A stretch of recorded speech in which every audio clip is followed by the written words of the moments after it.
What's up, everybody, and welcome to my second Top 5 Sunday. This week, my Top 5 Sunday will be, as suggested by Technomoose, my Top 5 games of 2011. Now, these are games that I have played, so no other games. Of course, why would I put a game in my Top 5 if I haven't played it? There's a game I'm thinking of that I haven't played that could probably be in here, L.A. Noire. I haven't played it, but maybe it could have cracked the Top 5 if I had played it, but I haven't played it yet, so it's not going to be in there. But let me break it down. So, here we go. Number 5. Uncharted 3 Drake's Deception. I have Uncharted 3 here because I thought it was a good game.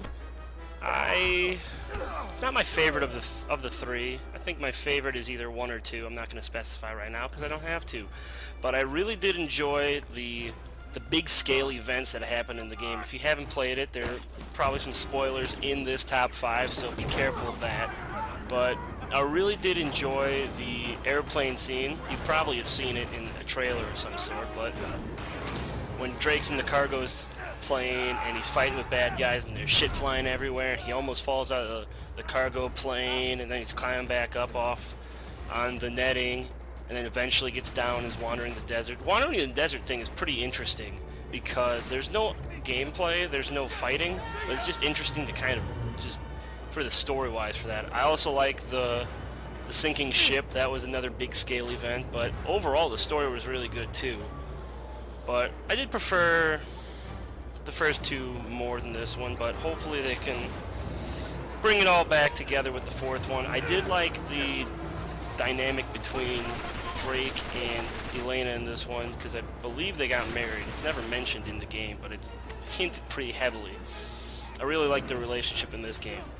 So that is number 5. Number 4. Assassin's Creed Revelations. I put this above Uncharted 3 because I think that it was a better of the trilogy, as I would call it. Because Uncharted has a trilogy right now, and I'd call Assassin's Creed 2, Brotherhood, and Revelations a trilogy there. I ignore the first one. I'm never playing the first one again because it's terrible gameplay, but it helps with the story. But Revelations, I thought, probably my second favorite out of them. The first one, Assassin's Creed 2 is still my favorite. I love that game. But Revelations really brought everything together that happened in the first 2 games of that trilogy. And bringing in Altair, too, was just fantastic. I love the location of it in Constantinople. It made it interesting because they pretty much had been in the more Western Europe for the first 2 games of it. They were in Italy, so it broke away from the Italy place and went over to Constantinople and the Ottoman Empire and stuff like that. So I really like the mentor thing that he had in the game with the other younger assassins, were the side missions for that. It added to the game, and the ending of it just perfect. Just set it up perfectly for the next game, so I'm really looking forward to the next game as well for that. So, that is my number 4. Number 3! The Legend of Zelda's Skyward Sword. I got that at number 3. One of my favorite games of the year. And I really did feel that it was just bringing back the essence of Zelda. I love Twilight Princess, that was another one of my favorites, but I think Skyward Sword just took it above that and just flew away with it, so to speak. It's a pun, you know, they fly in the game. It's alright. It was really interesting to see the sort of prequel to all the Zelda stuff that happened, because that's what this game was. It was a prequel to everything. This was the first game of the Zelda everything, because the Skyward Sword, spoiler alert, I'll give you a second, is actually the Master Sword, and as you progress through the game, the Skyward Sword becomes the Master Sword in the end, and you banish the evil darkness or whatever, and then the temple comes down and Hyrule is sort of like formed from this game, and It's really interesting to watch. Great gameplay, love the puzzles, love everything Zelda. It's great. And I love the flying aspect of it. It's kind of interesting to go around and be able to explore the different islands and have to find stuff up there. So that is my number 3. Number 2! Elder Scrolls V Skyrim. Now this might come to a surprise for some of you, but I got Skyrim at number 2. So I must think really highly of my number 1, but staying with Skyrim, loved it.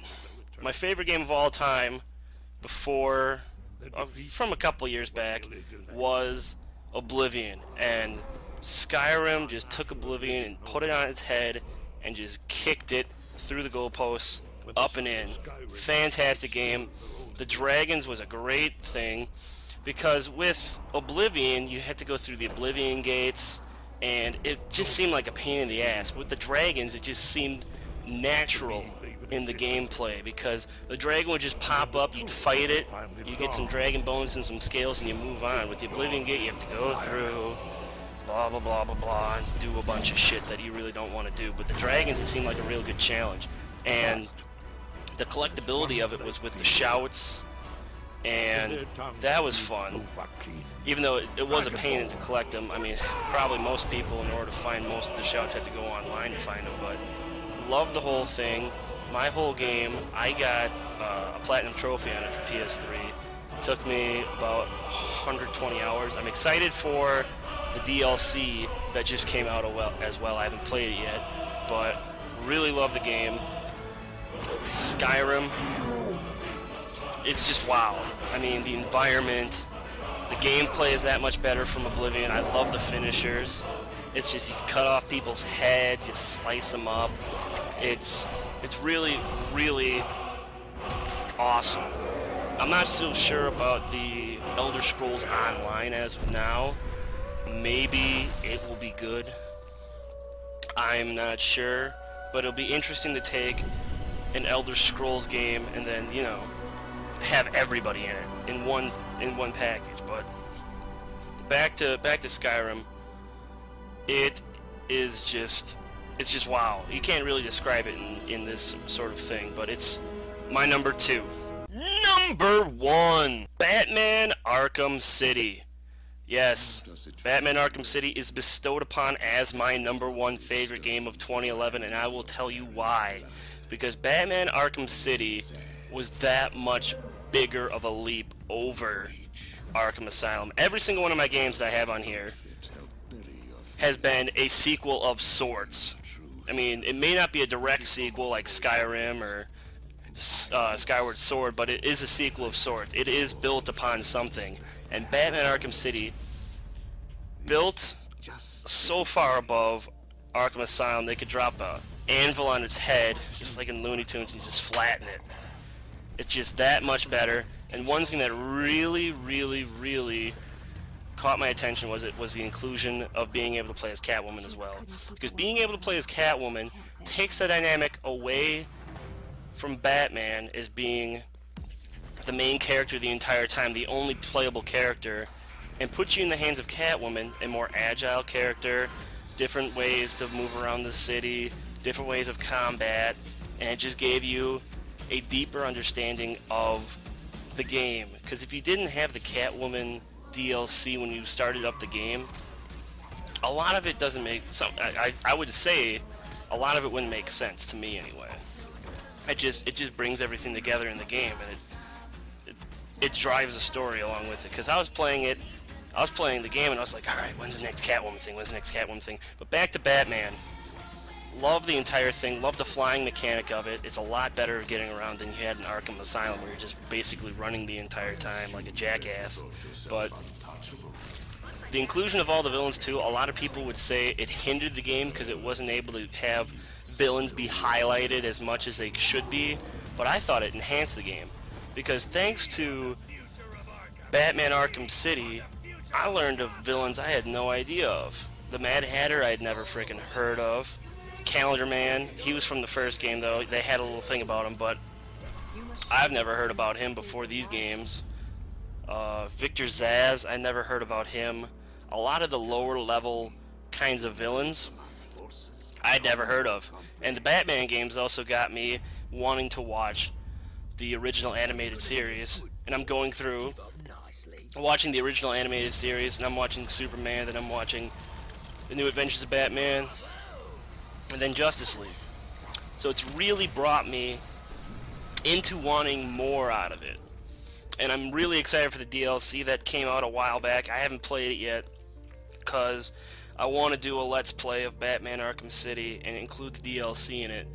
But I don't know when I'm going to be able to do that, so we will see when that happens. So that is my top 5 for this week, my top 5 games of 2011. And I'm going to give you a little hint of what I'm doing next week. Actually, I'm going to give you less of a hint and more of just tell you what I'm doing next week. Next week, because I just did the top 5 games of 2011 for me, I'm going to do my top 5 most anticipated games of 2012 next week. So if you want to, in the comments below, give me your top 5 games of 2011, or give me your top 5 games that you're excited about for 2012, or both. It's up to you. Do whatever you want. So that is all from me this week, guys. So I will see you guys next time.